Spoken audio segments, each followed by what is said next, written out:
ఇర్మియా గ్రంథం 31వ అధ్యాయం 9వ వచనాన్ని మనం చదువుదాం. వారు ఏడ్చుచూ వచ్చెదరు, వారు నన్ను ప్రార్థించుచుండగా నేను వారిని నడిపించుదును.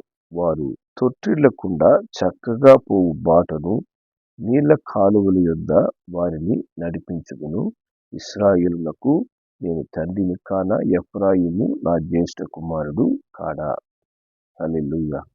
దేవుని నామానికి మహిమ కలుగును గాక. కాబట్టి చదవబడిన వాక్యాన్ని మనం గమనిస్తే దేవునితో ప్రార్థించే ఒక అత్యుత్తమైనటువంటి మార్గాన్ని ప్రభువు మనకు తెలియజేస్తున్నాడు.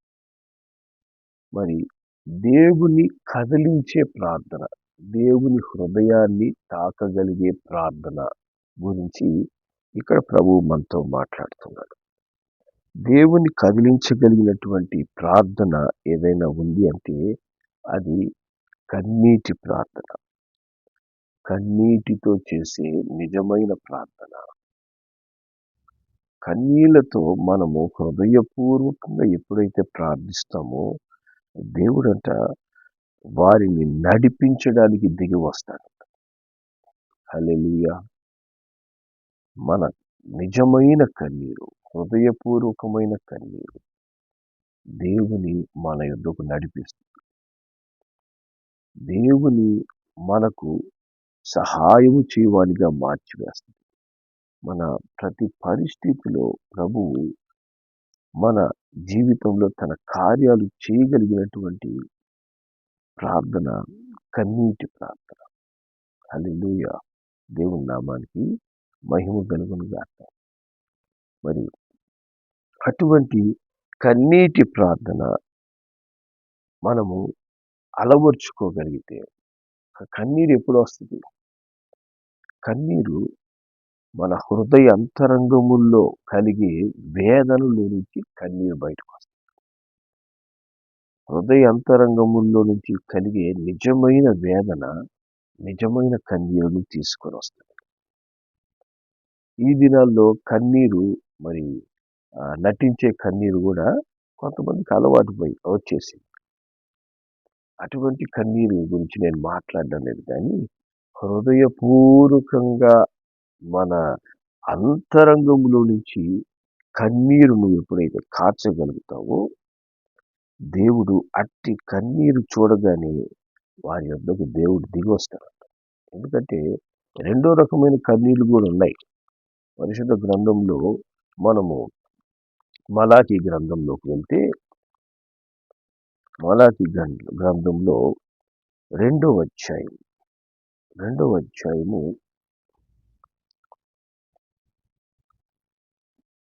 13వ వచనం మనం చదువుతాం. ఇక్కడ వాక్యం చెప్తుంది, మరియు రెండవసారి మీరు అలాగుననే చేయుదురు. యెహోవా బలిపీఠమును మీరు ఏర్పుతోనూ కన్నీళ్లతోనూ రోదనంతోనూ తడుపుదురు. కాబట్టి ఆయన మీ నైవేద్యమును అంగీకరింపకయు తనకు అనుకూలము కాని అర్పణలను మీ చేత తీసుకొనకయు ఉన్నాడంట. చూసారా, ఇక్కడ కన్నీరు గారుస్తున్నారు కొంతమంది మరి రోదనం చేస్తున్నారు, కానీ వారికి జవాబు రావడం లేదు. వారి ప్రార్థనలకు జవాబు నేను ఇవ్వను అంటున్నాడు దేవుడు. ఎందుకని దేవుడు అటువంటి కన్నీరుని అంగీకరించడం లేదంటే, మరి 11వ వచనం చెప్తుంది. 11వ వచనం 2:11 యూదా వారు ద్రోహులైరి, ఇశ్రాయేలు మధ్య యెరూషలేములోని హేక్రియలు జరుగుతున్నాయి. యూదా వారు యెహోవాకు ప్రియమైన పరిశుద్ధ స్థలమును అపవిత్రపరిచి అన్య దేవత పిల్లలు పెళ్లి చేసుకున్నారు. చూసారా, దేవునికి విరోధమైనటువంటి ద్రోహ కార్యాలు చేస్తూ ప్రార్థన చేసినప్పుడు దేవుడు ఆ ప్రార్థన అంగీకరించాడు. అప్పుడు కన్నీటితో మనము ప్రార్థించినా దేవుడు అంటాడు, మీ కన్నీళ్లకు నేను జవాబు ఇవ్వను. కానీ హృదయంలో నుంచి వచ్చే నిజమైన మొర, నీవు దేవునికి అర్పించుకుంటూ దేవునికి నీ పరిస్థితిని తెలియపరుస్తూ హృదయపూర్వకంగా మనం ఎప్పుడైతే కన్నీరు గారుస్తామో దేవుడు చెప్తున్నాడు, నేనే వచ్చి నీకు సహాయం చేస్తాను, నేనే వచ్చి నేను నడిపిస్తాను. హల్లెలూయా. ఇర్మియా గ్రంథం 31వ అధ్యాయము 13వ వచనంలో దేవుడు అంటాడు, వారి దుఃఖమునకు ప్రతిగా సంతోషమిచ్చి వారిని ఆదరించెదను, విచారము కొట్టివేసి నేను వారికి ఆనందము కలగజేతును. కనుక కన్యకలు, యవ్వనులు, వృద్ధులు కూడి నాట్యమందు సంతోషిస్తారంట. హల్లెలూయా. కాబట్టి దేవుడు చెప్తున్నాడు ఇక్కడ, వయసుతో సంబంధం లేదు. వాళ్ళు కన్యకులు కావచ్చు, యవ్వనులు కావచ్చు, వృద్ధులు కావచ్చు, వారు నిజంగా కన్నీటితో ప్రార్థన చేయగలిగితే హృదయపూర్వకమైన కన్నీరు నన్ను కదిలిస్తుంది అంటాడు. హల్లెలూయా. వారి దుఃఖానికి ప్రతిగా నేను సంతోషం ఇస్తాను, వారిని నేను ఆదరిస్తాను. వారు దేని విషయం వారు విచారపడుతున్నా వారి విచారాన్ని నేను కొట్టివేసి ఆనందాన్ని కలగజేస్తాను. ఆ ఆనందం వాళ్ళకి ఏమేస్తుందంట, వాళ్ళు సంతోషంతో నాట్యం ఆడతారు. హల్లెలూయా. దేవుని నామానికి మహిమ కలుగునుగా. ఈ దినం నీ దుఃఖాన్ని తొలగించాలని దేవుడు కోరుకుంటున్నాడు. నీ దుఃఖము దేని వలన కలిగినది అయినా, అది ఎటువంటి దుఃఖమైనా దాన్ని సంతోషముగా మార్చగలిగినటువంటి మహత్కరమైన శక్తి దేవునికి. దేవుని దగ్గర మట్టుకే మన దుఃఖానికి జవాబు దొరుకుతుంది. మన దుఃఖాన్ని సంతోషంగా మార్చగలిగిన దేవుడు యేసు ప్రభు. చాలాసార్లు మన దుఃఖం కోల్పోవడానికి మనము లోకంలో ఎవరో ఒకరిని వెతుకుతుంటాం. ఎవరో ఒకరి దగ్గర పోయి మన దుఃఖాన్ని పంచుకోవాలని, లేదా మన దుఃఖం మర్చిపోవడానికి మనల్ని సంతోషపెట్టే ఏదో ఒక కార్యాలు మనం చేయాలని ప్రయత్నం చేస్తాం. అన్నిటికంటే శ్రేష్టమైనది ఏంటంటే, నువ్వు దేవుని సన్నిధిలో మోకరిల్లి నీ దుఃఖాన్ని దేవునితో పంచుకున్నట్లయితే ఆయన నిజముగా నీ దుఃఖాన్ని సంతోషంతో నింపుతాడు. హల్లెలూయా. నిన్ను బాధ పెట్టే పరిస్థితులను దేవుడు మార్చగలడు. నీకు దుఃఖాన్ని కలిగించే పరిస్థితులను దేవుడు మార్చగలడు. హల్లెలూయా. దేవుని నామానికి మహిమ కలుగునుగాక. మన జీవితంలో ఎప్పుడూ సంతోషకరమైన దినాలే కాదు, రకరకాల పరిస్థితులు మనం ఎదుర్కొంటుంటాం. ఒకరోజు మనకు సంతోషం ఉంటుంది, ఒకరోజు దుఃఖం ఉంటుంది. కానీ ఏది నిరంతరం కాదు. ఎవరికి? దేవుని యొద్దకు వచ్చే వారికి ఏది నిరంతరం కాదు. దేవుని యొద్దకు రాగలిగినప్పుడు మన దుఃఖాన్ని ఆయన సంతోషంగా మార్చివేస్తాడు. ఎలా అంటే, మన జీవితంలో పరిస్థితులు ఆయన గొప్ప కార్యాలు చేస్తాడు. హల్లెలూయా. అద్భుతాలు చేస్తాడు. మన కన్నీరు ఆయన హృదయాన్ని కదల్చగలదు. హల్లెలూయా. మరి 2 రాజుల గ్రంథం 20వ అధ్యాయము 5వ వచనంలో మనం చూస్తే, అక్కడ హిజ్కియా రాజు మరణకరమైన పరిస్థితిలో ఉన్నప్పుడు అతను కన్నీరు గార్చాడంట. కన్నీరు గారిస్తే దేవుడు అంటాడు, నీవు కన్నీరు విడుచుట నేను చూచాను అంటాడు. హల్లెలూయా. నువ్వు కన్నీరు గార్చడము ఎవరు చూస్తున్నారో చూడలేదో, అంటే లోకపరమైన మనుషులు మనం కన్నీరు గారుస్తున్నాం అనుకోండి, వాళ్ళు సంతోషపడతారు. మనం సంతోషంగా ఉన్నామంటే వాళ్ళకి దుఃఖం వేస్తుంది. ఎందుకు వీళ్ళు సంతోషంగా ఉన్నారే, వీళ్ళకి దుఃఖం ఎందుకు కలగలేదు, వీళ్ళు ఎందుకు ఆనందంగా ఉంటున్నారు, వీళ్ళని దుఃఖ పెట్టడానికి ఏం చేయాలా అని లోకం అనుకుంటుంది. అదే మనం దుఃఖంలో ఉన్నామనుకోండి, చాటుగా పోయి వాళ్ళు సంతోషపడుతుంటారు. బాగా జరిగింది వీళ్ళకి, బాగా దుఃఖపడతారు. కానీ దేవుడు ఎటువంటి వాడంట, ఈయన కన్నీరు గారుస్తుంటే దేవుడు చెప్తున్నాడు, మనుషులు చూస్తున్నారో లేదో, నువ్వు కన్నీళ్ళు విచ్చడం నేను చూస్తున్నాను, నీ ప్రార్థన నేను అంగీకరించాను, నేను నిన్ను బాగు చేసేస్తాను. హల్లెలూయా. దేవుని నామానికి మహిమ కలిగింది. నీకు ఈరోజు ఏ పరిస్థితిలో నుంచి నువ్వు బయటికి రాలేకపోతున్నావు, ఏది నీకు బాధ కలిగిస్తావు, ఏ మనుష్యులు నిన్ను బాధ పెడుతున్నారు, ఏ పరిస్థితులు నీకు ఇబ్బందికరంగా ఉన్నాయి. మనకు విడుదలిచ్చే గొప్ప దేవుడు, సర్వశక్తిమంతుడైన దేవుడు ఉన్నాడు. ఆయన్ని కదల్చగలిగేది నువ్విచ్చే కానుక కాదు, లేదా నువ్వు కొద్ది సమయము ప్రార్థన చేసే సమయం కాదు, లేదా ఏదన్నా దేవుని కార్యక్రమంలో పాల్గొనడం కాదు.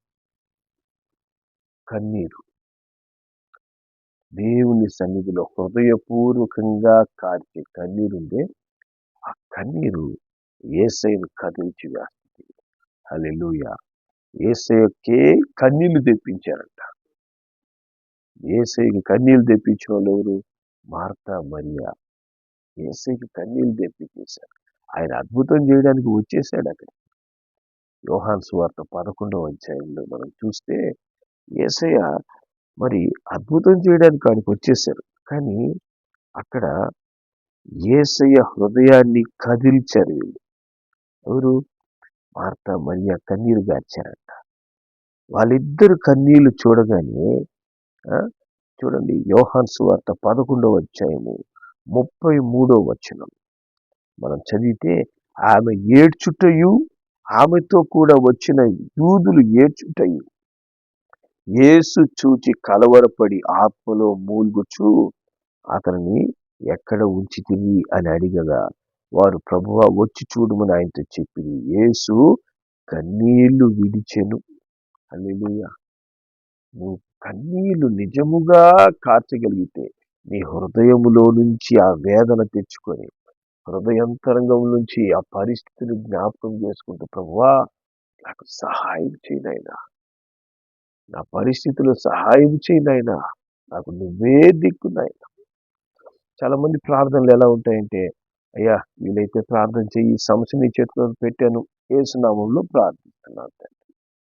అది కాదు, నాకు నువ్వే సహాయం, నాకు నువ్వు తప్ప ఎవరు లేరయ్యా, ఈ పరిస్థితిలో నువ్వే నాకు దిక్కునైనా అంటూ హృదయపూర్వకంగా కన్నీరు కార్చినప్పుడే దేవుడు నా మీద నువ్వు ఆధారపడ్డావని తెలుసుకుంటాడు. ఇక్కడ వీరు కార్చిన కన్నీళ్లు వాళ్ళు ఎంతగా ప్రభువుని కోరుకుంటున్నారనేది యేసు ప్రభు తెలుసుకొనగానే ఆయన అద్భుతం చెయ్యకముందే ఇక్కడ కన్నీరు కార్చేస్తున్నాను. నేను అద్భుతం ఇంకొన్ని సెకండ్స్లో నేను అద్భుతం చేయబోతున్నాను. ఎటువంటిది? ఇప్పటి వరకు ఎవరు చూడనటువంటి అసాధారణమైనటువంటి ఒక అద్భుతం వీళ్ళు చూడబోతున్నారు. మరి మరణించి 4 దినాలు అయిపోయింది.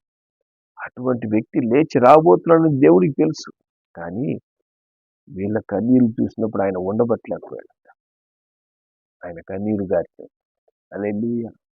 అదే విధంగా మనం నిజముగా దేవుని పాదాలు పట్టుకొని కన్నీరు కార్చినప్పుడు దేవుడు నిశ్చయముగా నీ కొరకు కన్నీరు గార్చి దేవుడు నీ జీవితంలో అద్భుతం చేసే దేవుడు. నీ పరిస్థితులు మార్చగలిగిన శక్తి దేవునికి ఉంది. హల్లెలూయా. నువ్వు ఎట్టి పరిస్థితుల్లో నువ్వు ఉన్నా కూడా వాటన్నిటికంటే శక్తిమంతుడైన దేవుడు ప్రభు అయిన యేసుక్రీస్తు. ఆయన నీ జీవితంలో అద్భుతం చేసేంత వరకు మనం కన్నీళ్లు విడవకూడదు. ఈ లాజరు పరిస్థితి ఆలోచించండి.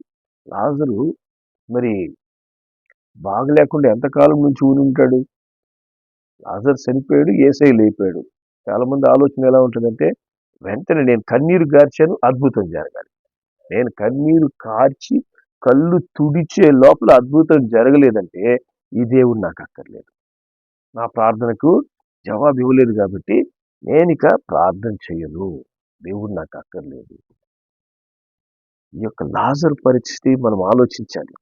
లాజరు చనిపోయాడంటే ఆయన ఎంతకాలము వ్యాధితో బాధపడి ఉంటాడు? ఇది మనం ఆలోచించాం. యేసయ్య వచ్చాడు, రా బయటికి రా లాజరు అనగానే లాజరు బయటకు వచ్చేసాడు. కాబట్టి అట్లాగే నేను కన్నీరు గార్చాను, దేవుడు వచ్చాడు, చేసేసేయాలి అద్భుతం. చేస్తాడు.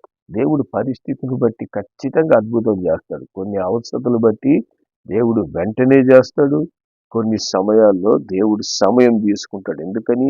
మన విశ్వాసాన్ని పరీక్షించడానికి కావచ్చు, లేదా దేవునికి మహిమ కలగడానికి కూడా దేవుడు సమయం తీసుకుంటాడు. ఇక్కడ లాజరు కొరకు వాళ్ళు ఎంతో కాలం కన్నీరు గార్చి ఉంటారు. మరణకరమైన పరిస్థితి వచ్చేసింది. యేసయ్య నువ్వు మా కుటుంబాన్ని ఎంతో ప్రేమించావు కదయ్యా, త్వరగా రా అని చెప్పి ఆయనకు వార్త పంపించారంట. నీవు ప్రేమించిన లాజరు మరణకరమై ఉన్నాడు, రోగి అయి ఉన్నాడని చెప్పినప్పుడు యేసు ప్రభు వెళ్ళలేదు. వెంటనే వాళ్ళు కన్నీరు గార్చారు. లాజరు చనిపోయాడు, అక్కడతో అయిపోయింది అతని చరిత్ర, అతను ముగిసిపోయింది, మరణించేశాడు అని చెప్పేసి అన్నప్పుడు అప్పటికైనా వాళ్ళు గుమ్ముగైపోయినారా? చనిపోయిన తర్వాత కూడా యేసయ్యకి ప్రార్థన చేస్తున్నారంట. చనిపోయిన తర్వాత కూడా అయ్యా యేసయ్య నువ్వు ఒకసారి రావచ్చు కదా. చనిపోయిన 4 దినాలైనా కూడా వాళ్ళు ప్రార్థన చేస్తున్నారంట. అంటే చూడండి, మరణించిన తర్వాత కూడా దేవుడు కార్యం చేయగలడు అనే విశ్వాసం వారిలో ఉంది. మనలో ఆ విశ్వాసం ఉందా?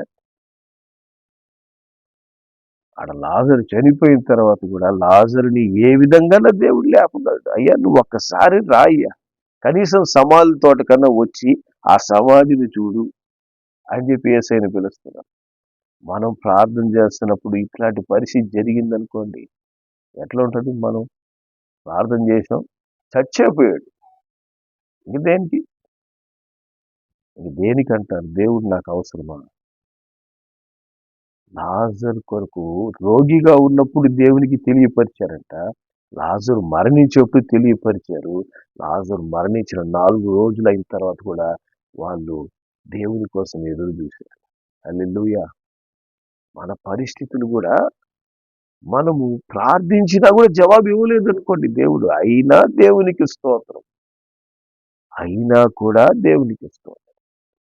దేవుడు ఎప్పుడు కూడా ఆయన హృదయపూర్వకంగా కీడు చేయడంట. మనకు ఒక కీడు కలిగింది అంటే దేవుడు ఆ కీడుని మేలుగా మార్చే దేవుడు. అది ఎందుకని అనుమతించబడిందో మనకి ఇప్పుడు తెలియకపోవచ్చు, కానీ దేవుడు సమస్తాన్ని మనకు సరి చేయగలడు. హల్లెలూయా. ఏ విధమైన కార్యము నీ జీవితంలో చేయాలో దేవుడికి తెలుసు. ఇప్పుడు లాజరుకి జరిగినట్లే మనకు జరగాలని గ్యారంటీ ఏం లేదు. దేవుడు ఒక్కొక్కరి జీవితంలో ఒక్కొక్క విధమైనటువంటి ప్రణాళిక కలిగి ఉంటాడు. ఆ ప్రణాళికలు నీ జీవితంలో నెరవేరడానికి పరిస్థితులు కొన్నిసార్లు కఠినంగా మారుతాయి. ఆ కఠినమైన పరిస్థితులు మనం ఎదుర్కొన్నప్పుడు మనం ఏం చేయాలి? మనము దేవుని విడవకూడదు. దేవుని పాదాలు ఇంకా గట్టిగా పట్టుకోవాలి. దేవుని పాదాలు ఇంకా గట్టిగా పట్టుకోవాలి. ప్రభువా నాకు సహాయం చేయి. దేవుని పాదాలు మనం పట్టుకోలేదనుకోండి, ఒకరోజు ఏమవుతుంది? దేవుడు మనం విడిచిపెట్టినప్పుడు మన కృప కోల్పోయిన తర్వాత దేవుని వాక్యం చెప్తుంది. హెబ్రీలకు రాసిన పత్రిక 12వ అధ్యాయంలోకి మనం వెళ్తే, హెబ్రీ 12లో 17వ వచనం, ఏశావు ఆ తర్వాత ఆశీర్వాదం పొందగోరి కన్నీళ్లు విడుచుచు దాని కొరకు శ్రద్ధగా వెతికినను మారు మనసు పొంద అవకాశము దొరకక విసర్జింపబడినని మీరు అడుగుతారు. కాబట్టి దేవుడి దగ్గర పొందుకోవాల్సినటువంటి ఆ కృప ఏశావు కోల్పోయాడంట. కోల్పోయిన తరువాత, నష్టపోయిన తరువాత అప్పుడు ఆయనకి ఏమొచ్చింది? కన్నీళ్ళు వచ్చింది. అప్పుడు కన్నీళ్ళకి అతను ఆశీర్వాదం పొందలేకపోయాడు. కాబట్టి మనకు ఒక పరిస్థితి, ఒక శోధన, ఒక శ్రమ మనం ఎదుర్కొంటున్నామా, మనము దేవుని పాదాల యొద్దకు పరిగెత్తాలి. కన్నీటితో మనం విత్తడం నేర్చుకోవాలి. హల్లెలూయా. కన్నీటితో ప్రార్థన అనే విత్తనాలు మనం విత్తుతూనే ఉండాలి.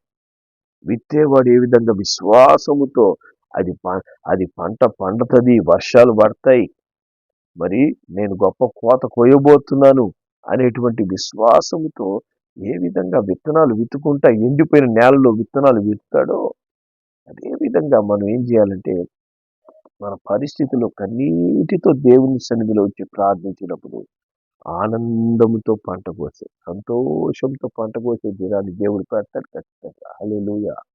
ఆ దినము మన ఒక్కొక్క ప్రార్థనకు జవాబు వచ్చింది అని మనం తెలుసుకుంటాం. నేను కన్నీటితో చేసిన ప్రతి ప్రార్థనకు దేవుడు జవాబిచ్చాడు అని మనము దేవుని మహిమపరుస్తాం. ఎందుకంటే దేవుణ్ణి కదల్చగలిగేటటువంటి ప్రార్థన నిజమైన కన్నీరుకుంది. నిజమైన కన్నీరు దేవునికి కావాల్సింది. నిజమైన ప్రార్థన దేవునికి కావాల్సింది. హల్లెలూయా. దేవుని యొద్ద నుంచి జవాబు దొరికేంత వరకు కన్నీటితో మనం ప్రార్థన చేస్తూనే ఉండాలి. లాజరు చనిపోయి 4 రోజులైనా కూడా వీరి విశ్వాసం యేసయ్య మీద ఉంది. అక్కడ చనిపోయి 4 రోజులు అయిపోయింది, అయినా కూడా పర్వాలేదు, నా యేసయ్య, నా యేసయ్య అని ప్రార్థన చేస్తున్నారు. యేసు వచ్చి అద్భుతం చేశాడంట. హల్లెలూయా. ఈరోజు అయిపోయింది అనుకుంటున్నటువంటి నీ పరిస్థితుల్లో, జరగవు, ఇంకా అవకాశం లేదు అనుకుంటున్నటువంటి పరిస్థితుల్లో కూడా యేసు అద్భుతం చేయగలడు. యేసు గొప్ప కార్యాలు చేయగలడు. హల్లెలూయా. మనము నిజమైన కన్నీరు దేవుని సన్నిధిలో కార్చి ఎదురు చూస్తున్నప్పుడు ఆ గొప్ప కార్యాలు మనం ఖచ్చితంగా పొందుకుంటాం. హల్లెలూయా. దేవుడి నామానికి మహిమ కలుగును గాక. నీ కన్నీళ్లను దేవుడు విలువైనదిగా చూస్తున్నాడు. నీ పరిస్థితిలో కార్యాలు చేయాలని దేవుడు ఎదురు చూస్తున్నాడు. దేవుడి కార్యం చేసేంత వరకు మనం ఎదురు చూద్దాం. దేవుడు గొప్ప కార్యాలు మీ జీవితాల్లో చేయను గాక. ప్రార్థన చేద్దాం. ప్రేమగల మా యేసయ్య, కృపగలిగిన మా తండ్రి, నీకు వందనాలు, నీకు స్తోత్రములు చెల్లిస్తున్నాం. ఎవరైతే వారి పరిస్థితుల్లో నిజముగా కన్నీటితో నీ వద్దకు వస్తారో వారిని నేనే నడిపిస్తానని చెప్తున్నాను. అవును తండ్రి, ఈ యొక్క అపాయకరమైన దినాల్లో మేము అనుదినము ఎన్నో విధాలైనటువంటి శోధనలు, పరిస్థితులు, ఇబ్బందులు ఎదుర్కొంటున్నాం తండ్రి. మనుషుల ద్వారా, పరిస్థితుల ద్వారా అవమానం పొందుతున్నాం తండ్రి. అయినా నిజమైన కన్నీరు మీ హృదయాన్ని కదలుస్తుంది. నిజమైన కన్నీరు మాకు జవాబునిస్తుంది తండ్రి. పరిస్థితులు చేయి దాటిపోయిన తర్వాత కూడా కన్నీరు కార్చిన మార్తా మరియాలకు మీరు జవాబిచ్చిన గొప్ప దేవుడయ్యా. ఈరోజు కూడా తండ్రి, మరి పరిస్థితులు చేయి దాటిపోయినాయి అనుకుంటున్నా కూడా అక్కడ మీరు దిగి వచ్చి అద్భుతం చేయగలరు. అట్టి నిన్ను కదల్చగలిగేటటువంటి హృదయపూర్వకమైన కన్నీరు లేదా కన్నీటి ప్రార్థన చేయడం మాకు నేర్పించండి. దేవుడి కార్యం చేసేంత వరకు నీ పాదాలు పట్టుకునేందుకు మాకు నేర్పించండి. అట్టి ప్రార్థన ద్వారా శక్తివంతమైన నీ అద్భుతాలు మేము అనుభవించి నీకు సాక్షిగా మేము మా కుటుంబములు అయినా నిలబడేందుకు సహాయం చేయాలి. యేసు నామములో ప్రార్థిస్తున్నాం తండ్రి. ఆమేన్.